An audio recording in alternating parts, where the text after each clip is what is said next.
जय श्री राम दोस्तों, कैसे हो आप सब। आई होप आप सब अच्छे होंगे।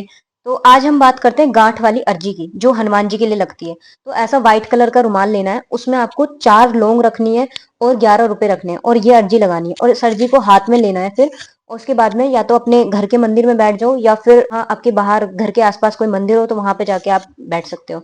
वहां पे जाने के मंदिर में जाने के बाद में आपको ओम हनुमते नमः का जाप करना है 108 बार। और 108 बार ही आपको राम जी का नाम सुनाना है हनुमान जी को। और जब आप राम जी का नाम हनुमान जी को सुना रहे हो ना, तब आपको ऐसा इमेजिनेशन करना है कि आपकी अर्जी पूरी हो गई, तो पूरा खुश हो जाना है कि अब तो मेरा ये काम पूरा ही हो गया। आपको इस अर्जी से रिलेटेड कोई भी डाउट नहीं रखना है। और चाहो तो आप हनुमान चालीसा का पाठ का संकल्प भी ले सकते हो उसके साथ में। बट मैंने ये अर्जी 3 बार लगाई है। बट मैंने ऐसा कोई मतलब संकल्प नहीं लिया था। हनुमान चालीसा मैं कंटिन्यू डेली करती हूँ। मैंने सिर्फ इतना ही लिया था कि मैं ओम हनुमते नमः का जाप करूंगी और राम जी का नाम सुनाऊंगी। बस मैंने इतना ही करा था, इससे ज्यादा कुछ नहीं। मैंने ये अर्जी 3 बार लगाई है। और एक बार मैंने अपने एडमिशन के लिए लगाई थी, और दूसरी बार मेरी फैमिली में कोई झगड़ा चल रहा था, उसकी वजह से उसमें लगाई थी मैंने। और उसमें तो मैंने जैसे अर्जी लगाई, अगले ही दिन वो चीजें सही हो गई थी। फिर एक बार मैंने ये अपने एग्जामिनेशन फॉर्म के लिए लगाई थी, तो मेरी तीनों के तीनों बार ही ये अर्जी कंप्लीट हुई थी। और फिर इस अर्जी को लेके आपको हनुमान जी के चरणों में रख देना है। और डेली जब तक का आपने संकल्प लिया है, जैसे 7 दिन का या 11 दिन का आपने संकल्प लिया है इस अर्जी को लेके, या फिर और ज्यादा लिया है, तो आप इस अर्जी को हनुमान जी के चरणों में रख सकते हो। या तो आप अपने घर के मंदिर में रख दो, या फिर आप कहीं बाहर रख के आ जाओ। और उसके बाद जब आपकी अर्जी पूरी हो जाए, तो आपकी श्रद्धा है, आप किसी भूखे को खाना खिला दो। और इस बीच में ना, आपको जब भी डर लगे अपनी अर्जी से रिलेटिव, और जब भी आपके अंदर डर आ रहा, आपके जो भी इष्ट हो उनका नाम ले सकते हो। नहीं तो आप ऐसे राम राम राम राम राम राम जोर जोर से, अगर कहीं पे ऐसी जगह हो आप जोर जोर से बोल सकते हो राम राम राम राम राम। जब भी डर लगे ऐसा जोर जोर से बोल सकते हो।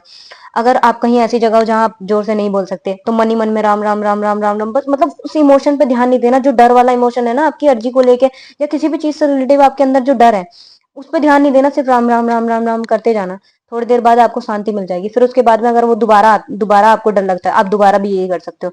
मतलब जैसे जैसे हम कंटिन्यू इसको रेगुलरली अपनी लाइफ में करना शुरू करते हैं ना चीजों को, तो हमारे अंदर से वो डर निकलना शुरू हो जाता है धीरे धीरे। तभी तो कहते हैं कि जब कोई किसी भी देवी देवता की पूजा करता है, तो सबसे पहला पूजा का रूल ही ये होता है कि इंसान के अंदर से वो डर गायब हो जाता है। उसे विश्वास हो जाता है भगवान जी पे कि भगवान जी हैं और वो मुझे बचा लेंगे।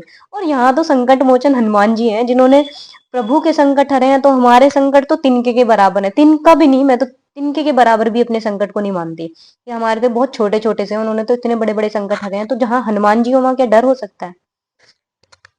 मुझे नहीं लगता। सबसे, क्योंकि हम हनुमान चालीसा करते हैं, या फिर बजरंग बाण करते हैं, सुंदर कांड करते हैं, उससे हमारे अंदर की निगेटिविटी निकलती है।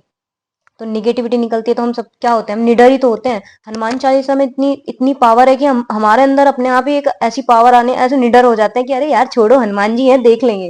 हनुमान जी है, जब हम कुछ गलत नहीं कर रहे तो हनुमान जी देख लेंगे। तो ऐसा रहता है कि अपने आप खुद किसी का दिल मत दुखाओ। मतलब खुद ऐसी कोई गलती मत करो। देखो, गलती सबसे होती है, लेकिन अगर हमसे कोई गलती होगी तो भगवान जी के सामने जाओ, उस गलती के लिए माफी मांगो। जाने अनजाने में भी होते, कभी कभी जानबूझ के भी हो जाती है, कभी कभी अनजाने में हो जाती है। तो उस गलती की जाओ माफी मांगो, और बोलो कि मन से, कर्म से, या वचन से, या वाणी से, ये अपराध दोबारा मुझसे कभी ना बने प्रभु।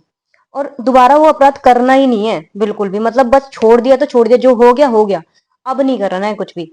और अपने आप को सरेंडर कर दो भगवान जी को। फिर देखना उस गलती की आपको माफी मिल जाएगी। चाहे कोई, जिस इंसान के प्रति वो गलती हुई है, चाहे वो माफ करे ना करे, लेकिन आपको भगवान जी माफ कर देंगे। और ये मैंने अपनी रियल लाइफ में भी एक्सपीरियंस देखे हैं, बहुत ज्यादा। मतलब हर दिन एक ऐसा होता है कि जादू की तरह, ऐसा लगता है यार आज क्या नया होने वाला है। मतलब हर दिन एक अलग ही खुशी रहती है। और सच में ये सब ना भगवान जी की कृपा से ही है। और